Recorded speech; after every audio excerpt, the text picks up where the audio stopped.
नमस्ते। सह और मात का खेल 5 साल चलेगा। एनडीए हो या इंडिया अलायंस, दोनों को अपना कुनबा बढ़ाना है।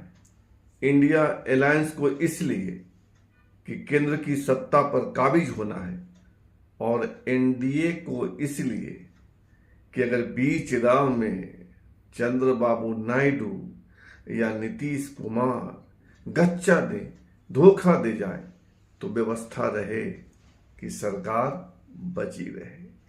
तो कौन किसको मिलाने वाला है, किससे किसकी बातचीत हो गई है, कौन कहां जाने वाला है, स्विच करने वाला है, बताता हूं। 1 मिनट इंतजार कीजिए और इससे पहले देखिए कि कैसे करतल ध्वनि मोदी मोदी के नारे के बीच नरेंद्र मोदी को एनडीए संसदीय दल का नेता चुन लिया गया, यानी प्रधानमंत्री चुन लिया गया।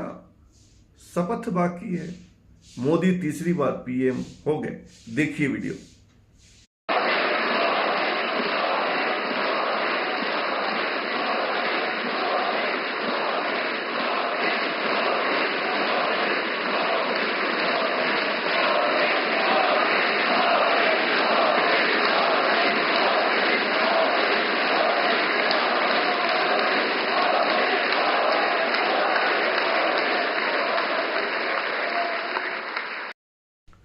बैठक में कमाल हुआ।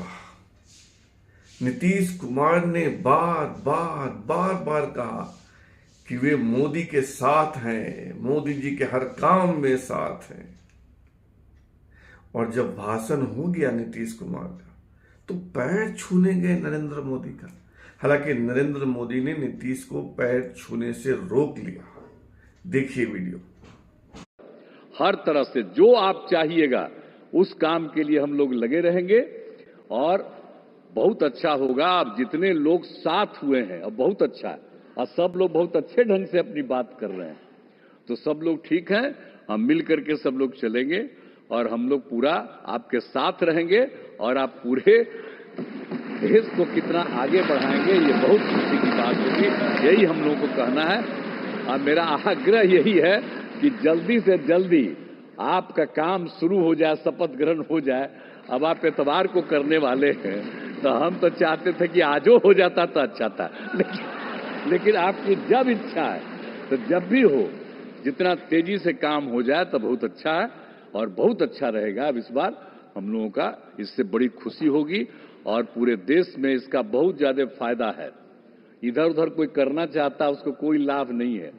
तो इसीलिए मैं आपका अभिनंदन करता हूं और आपके नेतृत्व में सब लोग काम करेंगे, सब लोग चलेंगे इन्हीं शब्दों के साथ। और आप सब लोग इतना खुशी हैं, सब पार्टी के लोग, मैं उनका भी अभिनंदन करता हूं और यही कहूंगा कि हम सब लोग इनके साथ रहेंगे और एक साथ होकर के जो कुछ भी करेंगे, इनकी बात को मानते हुए हम लोग आगे चलेंगे इन्हीं शब्दों के साथ।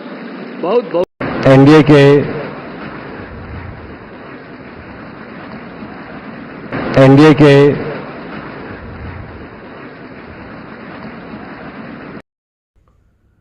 एनडीए संसदीय दल की बैठक में चिराग पासवान ने भी भाषण दिया और नरेंद्र मोदी की प्रशंसा की, प्रशंसा के पुल बांध दिए। भाषण के बाद मोदी जी के पैर छूने गए तो नरेंद्र मोदी ने गले से लगा लिया। देखिए वीडियो। बात नहीं था कि लगातार तीसरी बार प्रधानमंत्री जी के नेतृत्व में एनडीए को इतनी बड़ी जीत मिलती गई।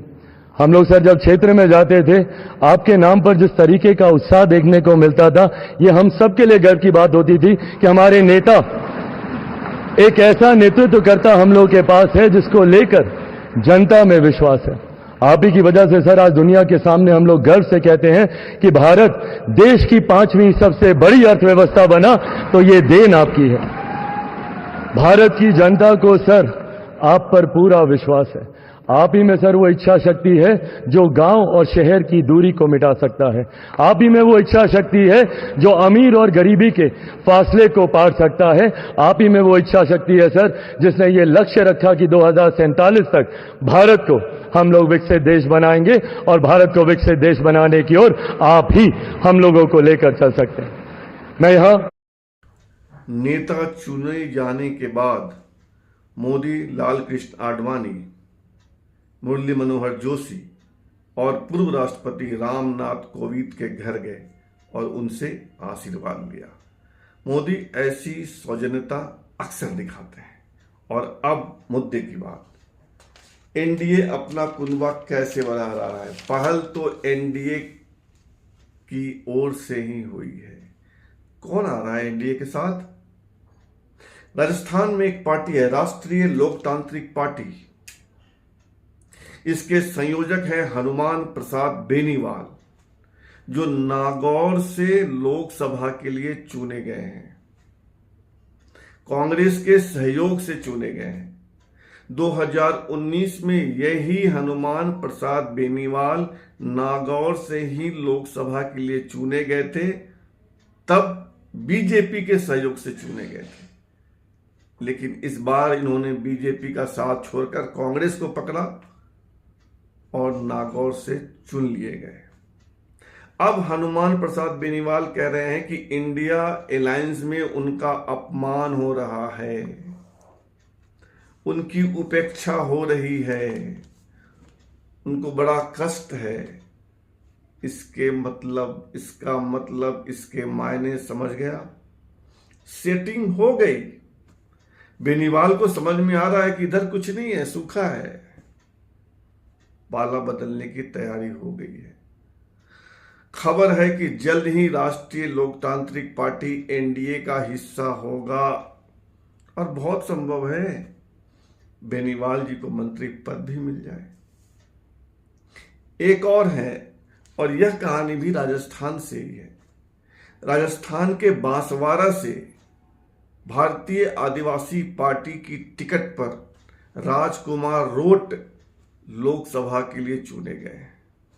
इन रोट महोदय को भी कांग्रेस का समर्थन हासिल था और राजकुमार रोट ने बांसवाड़ा में बीजेपी के कैंडिडेट महेंद्रजीत मालवीय को 2.5 लाख वोटों से हराया। खबर है कि राजकुमार रोट की भी सेटिंग हो गई है। किसी दिन राजकुमार रोट कहेंगे कि वे भारतीय आदिवासी पार्टी के इकलौते सांसद अब एनडीए का हिस्सा है, तो आश्चर्यचकित नहीं होइएगा।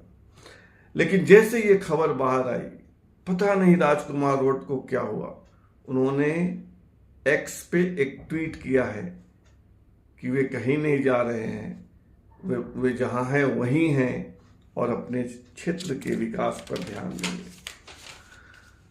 तो ये सह और मात का खेल चलेगा। बीच बीच में खबरें आती रहेंगी, ये वहां गया, ये वहां गया, ये यहां गिरा, कौन कहां गिरा। अब देखिए सरकार का भविष्य क्या होता है। सरकार 5 साल चलती है या नहीं चलती है।